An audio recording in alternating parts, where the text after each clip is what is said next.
Hello అండి. Welcome back to my channel Sumadivya vlogs. నా video first time చూస్తున్నట్టయితే like, share, subscribe ద్వారా encourage చేయండి. ఈరోజు వీడియోలో మనము సైప్రస్ కాపర్ స్టాక్ పార్ట్ అయితే ఇప్పుడు అన్బాక్సింగ్ అయితే చేసి చూద్దాము. ఇందులో అయితే చాలా సైజులు అయితే ఉన్నాయండి. 26, 24, 20 అయితే మనము ఈరోజు అన్బాక్సింగ్ అయితే చేసి చూద్దాము. ఇవన్నీ కోకోనట్ బ్రాండ్కి సంబంధించినవి అనమాట. లోపల వచ్చేసి స్టెయిన్లెస్ స్టీల్ లైనింగ్ అయితే ఉంటుంది. ఇలాంటి వాటిల్లో వండడం వల్ల తక్కువ టైంలో వంట త్వరగా అయిపోతుంది. ఈ యుటెన్సిల్ను మోడల్ బట్టి మనము గ్యాస్ మీద చేసుకోవచ్చు, ఇండక్షన్ స్టవ్ మీద కూడా చేసుకోవచ్చు అండి. ఈ పాత్రలు గేజు ఎక్కువగా ఉండడం వల్ల మనకి ఎక్కువ కాలం మన్నికగా అయితే ఉంటాయండి. ఇందులో అయితే చాలా సైజెస్ అయితే ఉన్నాయండి. ఒకవేళ మనకి ఫంక్షన్కి కావాలి అంటే దానికి సరిపడేటట్టు కూడా సైజులు అయితే ఉంటాయి. ఇందులో మనం సూపు, కూరలు, పులావు, బిర్యానీ, సాంబారు ఇలాంటివన్నీ చేసుకోవచ్చండి. ఈ సైప్రస్ యుటెన్సియల్లు డిఫరెంట్ సైజెస్ అయితే ఉన్నాయండి. 3 డిఫరెంట్ సైజెస్ ఉంది, డిఫరెంట్ కెపాసిటీ, డిఫరెంట్ క్వాంటిటీ అంటే సైజులు అయితే ఉన్నాయి. ఇప్పుడు మనము సైప్రస్ కాపర్ యుటెన్సిల్స్ 3 సైజులు అయితే చూద్దామండి. ఒకటి 26, రెండోది 24, ఇంకోటి 20 cm² ఎలా ఉంటుంది అనేది చూద్దాం. ఇప్పుడు 26 cm² అయితే చూద్దామండి. కింద శాండ్విచ్ బాటమ్ ఉండడం వల్ల బరువు అయితే ఎక్కువ ఉందండి. ఇవి హ్యాండిల్స్ కూడా చూడండి కరువుగా ఎంత బాగున్నాయి, పెద్దగా పట్టుకోవడానికి అయితే వీలుగా అయితే ఇచ్చారు. దీని బ్యాక్ సైడ్ చూసుకున్నట్టయితే మనము ఇండక్షన్ స్టవ్ సపోర్ట్ బాటమ్ అయితే ఉంటుందండి. చూస్తున్నారు కదా, ఇది కోకోనట్ బ్రాండ్. ఇలాంటి బాటమ్ ఉండడం వల్ల మనము గ్యాస్ స్టవ్ మీదే కాకుండా ఇండక్షన్ స్టవ్ మీద కూడా వంట అయితే చేసుకోవచ్చు అనమాట. చూసారు కదండి లోపల ఎలా ఉందో. ఎక్కువ కెపాసిటీ అయితే ఇందులో పడుతుంది. ఈ యుటెన్సిల్ కాపర్ టచ్ ఉండడం వల్ల వేగంగా మరియు చూసారు కదండి, పెద్ద వంటలు అయితే ఇందులో చేసుకోవచ్చు. చూసారు కదండి ఎంత స్టైలిష్గా ఉంది. ఇప్పుడు లిడ్ చూద్దామండి. లిడ్ వచ్చేసి స్టెయిన్లెస్ స్టీల్ లిడ్ అనమాట. చూసారు కదండి, లిడ్కి నాబ్ వచ్చేసి గోల్డ్ దాంట్లో ఇచ్చారు. లిడ్ అయితే ఇలా ఉంటుంది.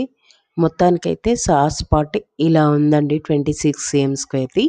సో చూసారు కదండి, కాపర్ స్టాక్ పాట్ అయితే ఇలా ఉంది. దీని కాస్ట్ వచ్చేసి అప్రాక్సిమేట్లీ దీని రేట్ వచ్చేసి 4200 వరకు అయితే ఉందండి. దీనికి స్పెషల్ డిస్కౌంట్ కూడా ఇస్తున్నారు.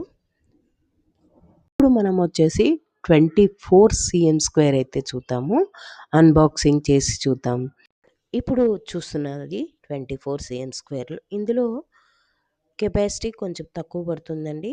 ముందు మనం 26 cm² చూసాం కదా, మొత్తము సేమ్ అట్లాగే ఉంటుంది. ఇందులో క్వాంటిటీ కాస్త తక్కువ పడుతుందనమాట. ఒక 4-5 ఉండే ఫ్యామిలీకి అయితే సరిపోతుంది. క్వాలిటీ అయితే చాలా బాగుందండి. వెయిట్ కూడా అయితే చాలా ఉంది. దీని కాస్ట్ వచ్చేసి 3300 వరకు అయితే ఉందండి. దీని మీద కూడా డిస్కౌంట్ అయితే ఇస్తున్నారు. ఇప్పుడు మనం చూద్దాము 20 cm² స్టాక్ పాట్ అయితే చూద్దాము అన్బాక్సింగ్ చేసి. ఇదే అండి 20 cm² స్టాక్ పాట్ అనమాట. దీని కాస్ట్ వచ్చేసి 2300 వరకు అయితే ఉంది. వీటన్నిటి మీద కూడా కొంచెం డిస్కౌంట్ అయితే ఇస్తున్నారు. ఇవి ఒకదాంట్లో ఒకటి కూడా మనము పెట్టుకోవచ్చండి. చూడండి ఇలా సెట్ లాగా అయితే మనకి దొరికిపోతుంది. 26, 24, 20 cm² అనమాట. నెక్స్ట్ మనం చూస్తున్నది ఎలిమెంటరీ సాస్ ప్యాన్ అండి. ఇది వచ్చేసి దీని కెపాసిటీ వచ్చేసి 1.6 కెపాసిటీ, 16 cm² అయితే ఉంది. ఈజీగా 5 మెంబర్స్కి అయితే మనం టీ చేసుకోవచ్చు. బాటమ్ చూసారా, శాండ్విచ్ బాటమ్ అనమాట. హ్యాండిల్ వచ్చేసి మనకి గోల్డ్ ప్లేటెడ్ లాగా ఇచ్చారండి. లిడ్ వచ్చేసి స్టెయిన్లెస్ స్టీల్ లిడ్ అండి. నాబ్ వచ్చి గోల్డ్‌లో ఇచ్చారు. చూడటానికైతే చాలా బావుంది. నెక్స్ట్ మనం చూడబోయేది 30 సీఎం స్క్వేర్ ఎలిమెంటరీ స్కిల్లెట్ అండి. దీంట్లో దోస గాని, ఫ్రైలు, కూరలు అన్నివి పెద్ద మొత్తంలో అయితే తయారు చేసుకోవచ్చు అనమాట. దీని కాస్ట్ వచ్చేసి 4200 వరకైతే ఉందండి. ఇందులో ఫిష్ కర్రీకి చాలా అనువుగా విశాలంగా అయితే ఉంటుంది. ఇది కూడా మనకి శాండ్విచ్ బాటమ్ అయితే ఉంటుంది. చూడండి ఇది కూడా చాలా వెడల్పుగా ఎలా ఉందో చూసారు కదా! ఇది కూడా కోకోనట్ బ్రాండే. చూడండి కింద అయితే ఎంత మందపాటిగా ఉంది. ఇది కూడా మామూలు గ్యాస్ స్టవ్ మీద చేసుకోవచ్చు. ఇండక్షన్ స్టవ్ మీద కూడా అయితే చేసుకోవచ్చు. హ్యాండిల్స్ కూడా చాలా పట్టుకోవడానికైతే అనువుగా ఉంది. మరి నెక్స్ట్ వీడియోలో ఇంకొన్ని అయితే చూద్దాం. దీని ధర వచ్చేసి 3300 వరకైతే ఉందండి.